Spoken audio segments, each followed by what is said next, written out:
Welcome to Idle Red Hands Weekly. I'm Jeremy. I'm Chris. It is a creature which is presumed by the followers of cryptozoology pseudoscientific subculture to exist on the basis of anecdotal and other evidence considered insufficient by mainstream science. While biologists regularly identify new species following established scientific methodology, cryptozoologists focus on entities mentioned in folklore, record, and rumor. So we're talking about cryptids. Right. I figured that. And that came up because of the new Free League Kickstarter. Oh, okay. Yep. Very similar to Tales from the Loop. Free League is doing a new RPG that is based on the work of Johan Egerkrans. And he did a book of illustrations and writings called Vaesen. And Vaesen is, they call it, Nordic horror or Nordic creatures and mythology. Okay. And so he did, basic illustrations of the creatures and then descriptions. And similar to the world building and illustrations that Simon Stollenhag had done for Tales from the Loop, Nils Hintze is doing the writing of the RPG. And basically the RPG, you play investigators that belong to this group. The thing that separates you from other people is that you can actually see these creatures. So kind of like the boy in Sixth Sense, like you see these things that are invisible to ordinary people. So your job is to investigate and probably fight them, because I see people holding guns and things. Yeah, I saw that too. Yeah. But so it seems to be like set like, early 20th century, like more, Lovecraft era, but based on kind of cryptids and mythology of Scandinavia. Yeah, that's what I picked up too. And it's the Year Zero engine. It'll be another kind of permutation of that, and it'll be interesting to see what they want to do with that to kind of fit it to that setting. It looks a little lighter. The artwork is a little more playful. It's a little more cartoony. Oh, yeah, okay. And not so dark. I'm kind of wondering how they're going to do the horror, because I think they did it really well in the Alien RPG. And Alien RPG is the Year Zero game that I've looked at the most, but I've been pretty impressed with how Free League adapted it to the setting. So I'm sure they will do the same thing. I'm curious how much horror would come through in this new game, which is the part that interests me the most. Yes. Yeah, and if you're already like a special person that can see these things and deal with them, maybe you don't have a fear, you're kind of like, curious, you have some scientific curiosity or something about them, going to make you a little bit different. You're more investigator than just victim and you're kind of powerless.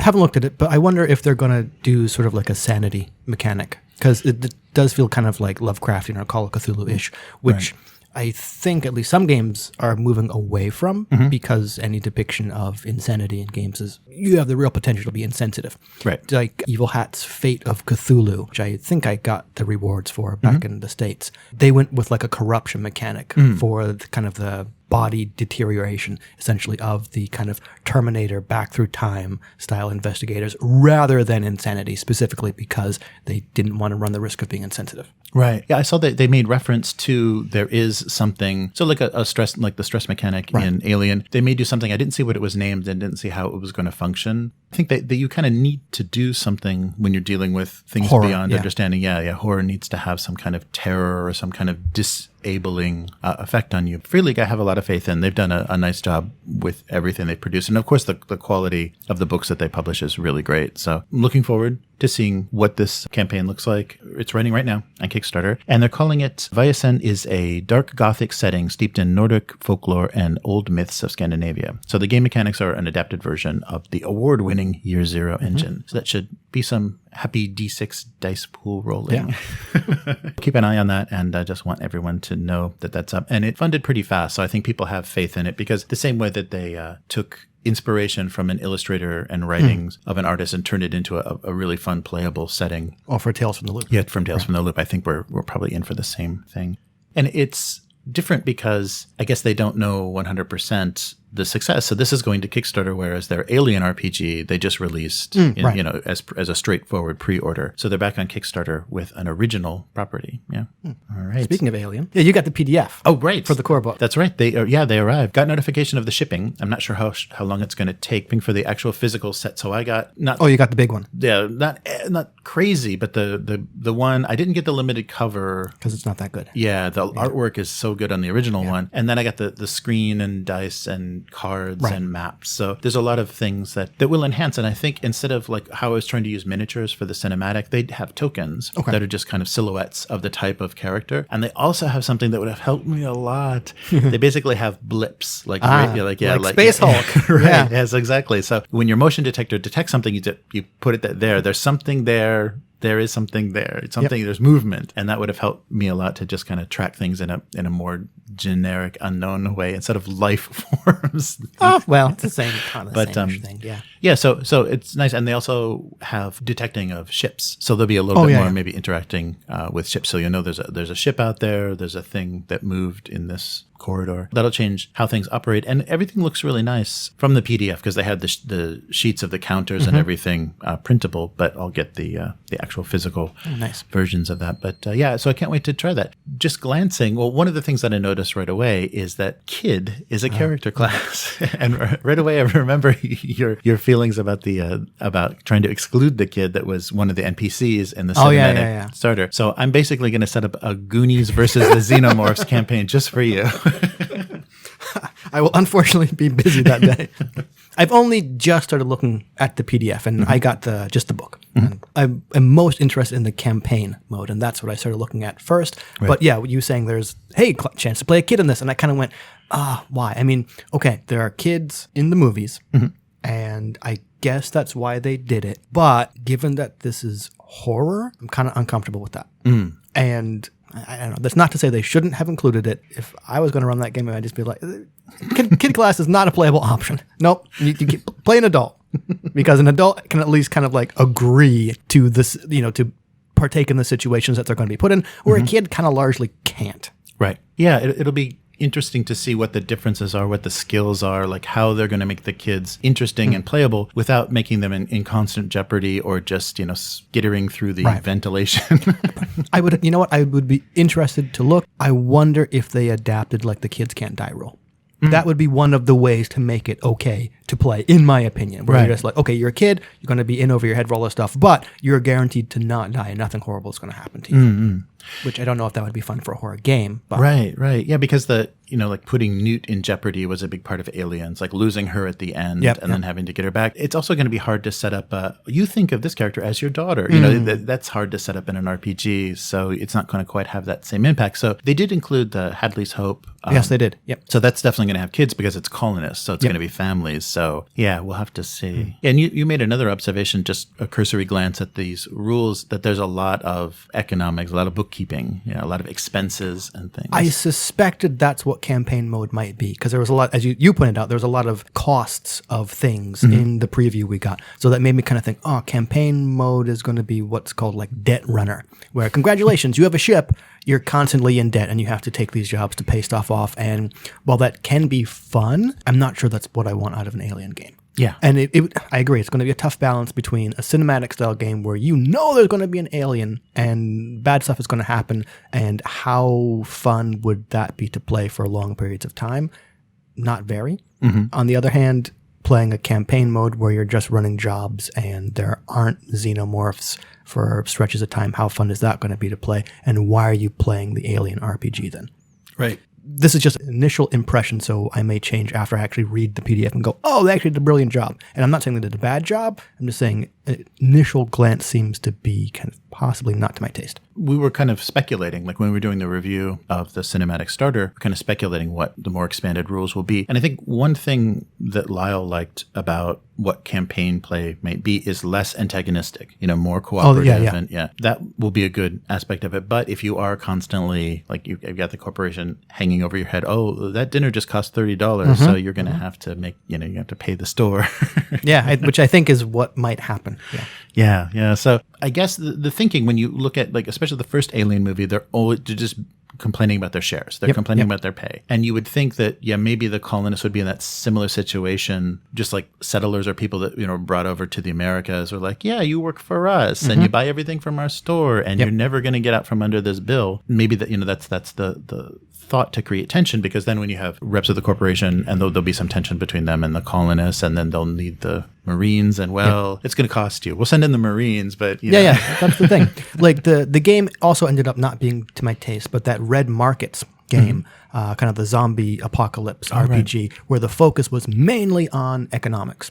And pretty much every item in the game had a charge use. And so the horror came from watching the uses of like food, ammunition, medicine, all that stuff tick down, and the player having to make the tough choices of when to use these charges to boost their die roll, knowing that they have finite resources. Right. So I see that being a possible source of tension in an Alien game for campaign mode. But again, how exciting is that?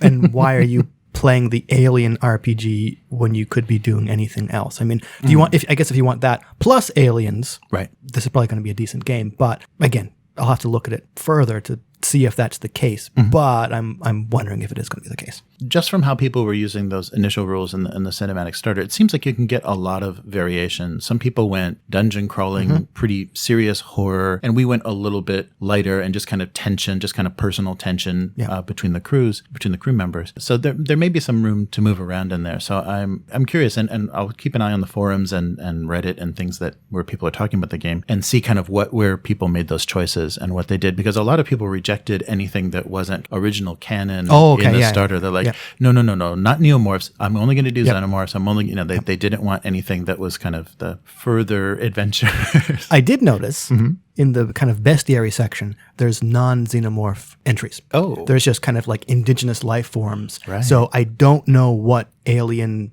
source they pulled that from, whether it was like comic books or expanded universe essentially. But I went, some kind of weird scorpion thing that's not xenomorph. Oh, okay. Right. Again, I think it kind of leaned a bit more towards like horror, as these are going to be kind of maybe mindless antagonists or stuff you have to deal with in a horror game, which makes sense. And I think for colonies too, that is going to be like you're just dealing with some pests, some invading kind of vermin that you have to keep out of your camp. Once we kind of get a read through the rules, we can do kind of a first impressions. That might be interesting to kind of, because we both run it, and you've played and run, so I think it'll be an interesting perspective to talk about. What I'm hearing from is you want me to run Hadley's Hope for you, so you could also have played it. So the only person that hasn't played the game. You got a couple of the people that haven't played it as well. Yeah, that'll be coming up. And another thing, speaking of future topics, another thing that's coming up is Lyle and I are doing some research now to do an unearthing of Powers and Perils. Okay. That's got an interesting history, and it's kind of, I don't want to spoil too much of kind of what we're coming up with, but it's the history of it, the interesting timing, and the maybe not success of that game system really says a lot about what was going on in that market at the time, and basically the beginnings of the unbeatable giant of the world's greatest role-playing game. Oh, I'm out of here. I think it's a really interesting piece of history, and how a company other than TSR, their take on doing a boxed fantasy game, and how that was succeeded or not. I guess in this case, or not, yeah. Right, we already know, but in case you don't know, I'm not spoiling anything. So it's not the destination that matters, it's the journey. Right. It's gonna be. We'll kind of do a history breakdown and kind of origin of this thinking, and kind of the setting, the context of what the market was like and the history of the company, and then physically unbox or unearth the physical components, so you can see like in the 80s what it actually looked like if you opened this box. You keep saying unearth. I'm going to be very disappointed if I do not actually see you on video with a shovel digging this out of the ground. Right. Well, there will be clouds of dust and disintegrating paper as we go through things. Yeah, we just wanted to differentiate. So unearthing is kind of the vocabulary, because unboxing is just so common. Yeah. People really have no reason. It's not the excitement. We're not taking plastic off of a box, so it's not the excitement of, what's in this new thing? Yeah. It's something that maybe a lot of people already know about. So let's just put this in context and kind of, it's a time capsule. And let's open this up and say, wow, the 90s really had terrible illustrators. Like the kind of... Ouch, all right. No, but it'll be those feelings of what people put emphasis on, what companies thought was important for a game and what wasn't, and the presentation and kind of overall object, the physical object of the game. And I think that's really fun, especially as we're now in an era where a lot of people are just playing with PDFs. Digital only? Yeah. We'll be sticking to that analog experience for a while. Speaking of physical objects, I got my copies of 1,000 Island zines the other day. Just last night, and haven't even had a chance to look through them. Yeah, there's something nice about having actual physical books, and that's why I got them as opposed to PDFs. They're cool, and I'm excited to do something with them. Don't know what that would be yet, because they're all system agnostic, Southeast Asian inspired, I guess, locations, mythology, and illustrations. Yeah, so basically like the inspiration Free League is taking from other illustrators, you can use this as your stepping off point and kind of choose a system that, And I think the one of the authors, ZXCU, in the front, they kind of specifically say the goal of this kind of collection of zines is to try and help shift D&D and fantasy RPGs in general, if not entirely away from the Eurocentric stuff, just like, hey, other cultures exist, and this is what one based on Southeast Asia might look like. Mm-hmm. Definitely interesting. And I just saw recently a 5e compatible setting inspired by Filipino mythology. Mm-hmm. Kind of pre-colonial. Yes, right, pre-colonial Philippines, right. which also looks interesting. And if it wasn't for D&D, I would probably be way more interested, but I can't blame them for making it for D&D because you kind of got to go with the biggest thing that's out there. Right. Well, I think that'll be the most positive effect, because then you're kind of comparing one to one. Like if you're using the same system and it's like, this is the bestiary, these are the character classes, this is how this works. And so you see the variety. It's not all knights and magic users. And, it's going to have a unique flavor that then you'll actually be able to compare and say, oh, well, there's the variety. I hadn't thought of that, but that's a good point. I mean, the less differences mechanically or fewer mechanical differences would help highlight the cultural and setting differences. Right. And instead of, this is an alternative thing. Well, I play 5e. Yeah. How many times have I heard that? Straight into dangerous territory here. Yeah, I've got a bumper sticker on my truck that says that. You haven't seen that? It's a pickup truck, isn't it, too? Upcoming tonight. So if you're not a patron of Idle Red Hands, then you probably won't be able to see this. But we did unbox Blood of the Phoenix. But it was a drunken cast that is exclusively behind a paywall. Okay. Because of the maybe the content of our unboxing. Lots of swears. But we're going to be doing an assembly night. So this is going to be the Aeldari assembly. So we really want to play this campaign because it's got some interesting, between the two forces that were in Blood of the Phoenix, it's kind of all melee, all shooty. So I think it'll be a really fun. So, of course, Aeldari are very fast.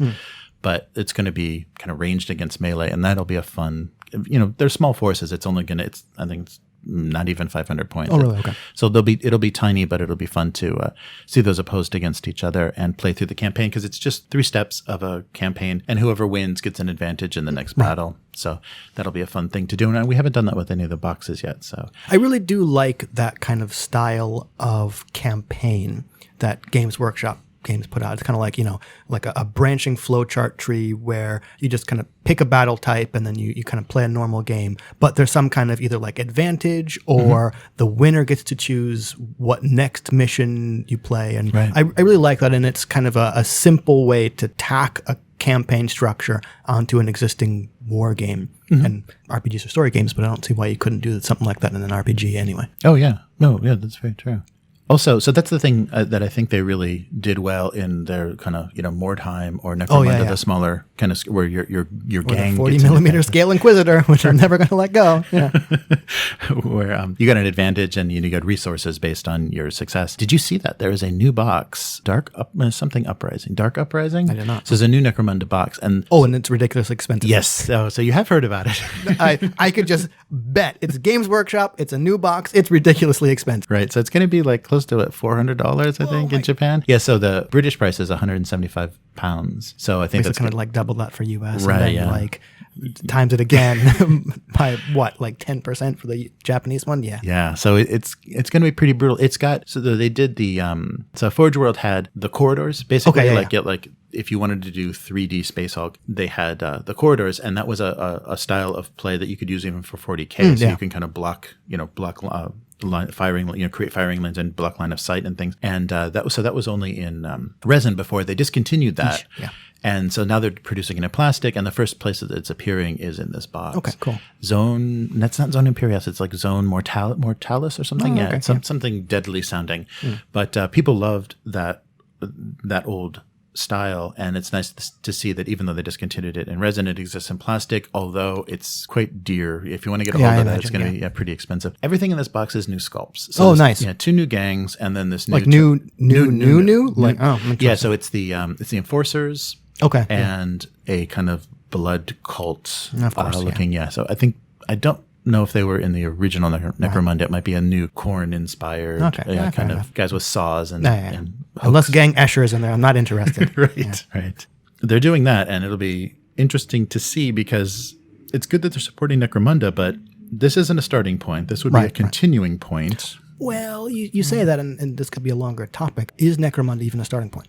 Like, since it's kind of not their main game, is it only people who knew about original Necromunda going, I remember this, and is it that nostalgia thing for people who are willing to spend that $400? Right. Yeah, because Kill Team would definitely be their entry into possible, 40K. Because Necromunda, the rule system and everything is different. Yeah, so it's not the same. I don't know who this is for, and I guess the idea, what they're getting a little stuck on is we're going to put something unique and original. It's only available in this box. We'll put some other stuff in there and put a hefty price tag on it and see how many people bite. And it's worked for a while. Yeah. Some of the box sets that they've been doing, it's been working. But now they're really pushing their luck with a game. Can you blame them? People keep buying it, and it obviously keeps working. So why not keep doing it? And it's near the holidays, so they're like, maybe. It doesn't fit in a stocking, but what Games Workshop fits in the stocking now anyway? Here's your single miniature. And it's $40 because it's a character. Yeah, exactly. Yeah. Especially in like Blood of the Phoenix, that's everything that was in the fine cast has been recast into plastic. Yeah. So hopefully the days of that are over. So if you want your resin, you're going to have to go to Forge World. Yeah. Didn't really get a chance to do anything all that gaming related over the weekend or the past week because I was solo parroting. I saw that there is a business card game jam on Itch. Basically, you have to design a game that fits in a business card, front and back, or just front if you want. Extra points if you use it as your actual business card. So I think I'm going to enter that. No real idea for a game yet. I think as of recording, there's still 7 days left, so you still got like a week to enter. And I'm pretty sure that the results are not going to be judged. It's just these Itch game jams are just a chance to make something quick for the, I guess, enjoyment of making something. Right. Lots of them do then move on to for sale products or get, kind of polished up, but just kind of like a fun thing to join and actually make a game. Nice, yeah. So like a jam, just like a mental exercise, just kind of riffing on the idea of how small. So I'm looking forward to the single grain of rice game. I'm sure there is one. You could start one. Yeah. I've also been writing microfiction. That's not based on that horrible dinosaur book because, as everyone knows, November is novel writing month. So I am instead participating in No Novel November, which is the hashtag is Nononovember, and the goal is to write microfiction. And I've decided to write tweet-sized microfiction because I've had like 3 years of practice from running the Conan the Salaryman account. Right. It's actually kind of harder. So I mean, there is like Inktober, there is a list of prompts that someone has put up, and if you go to my Twitter, which I'm always on, you can see that list of prompts. And it's just 1 word per day, and you just write something that I believe is less than 200 or less than 500 words is kind of their definition of microfiction. Right. And I've just compressed that to an extreme of, okay, it's got to be less than 240 characters. Right. So nanofiction? Yeah, nanofiction is how super microfiction or nanofiction. Take your pick. Nice. And I noticed that you resurrected a few familiar characters from a Monster Hearts campaign. Yes. So that's why I said it's kind of TTRPG related. They're characters that we played in that Monster Hearts game. Nice. Because for the longest time after playing them, I've said, I want to write fiction about them. Right. Here's the opportunity for me to do so. Excellent. And because one of them was a ghoul, I guess she'll never die. So ended up being both of them will never die. Oh, so, right. That's right. So all kinds of horrible stuff can and will happen. So I put a content warning on the top of that microfiction. So if people want to read your microfiction or follow you, where can they do that? If you want to follow me, I'm at Hivemind, HYVEMYND on Twitter. And the microfiction only account is Love You Till It Hurts. It's easier to spell if it's actually written out. It's like LOVEUTILITHURTS because there wasn't enough space to actually spell everything out for the actual handle. It's a lot easier to follow me and then just find it. Find it from there. Okay. Yeah, so we'll put links to both of those accounts so people can catch up with you. And how about you?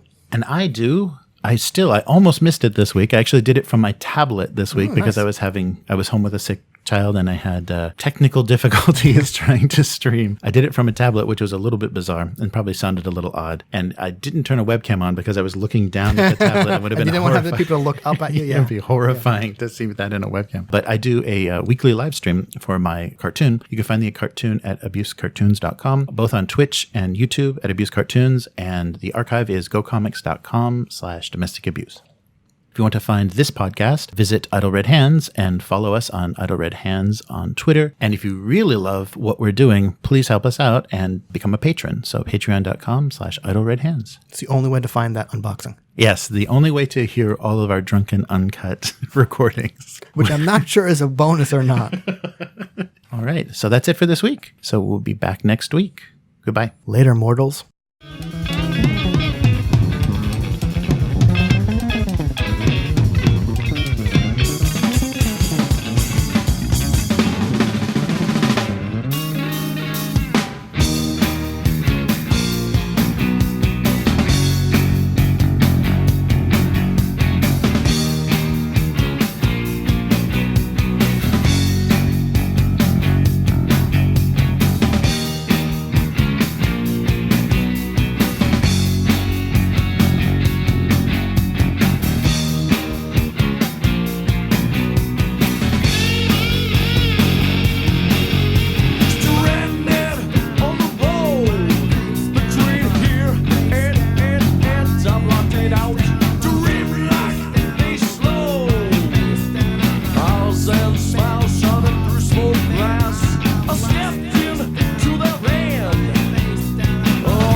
On and on, so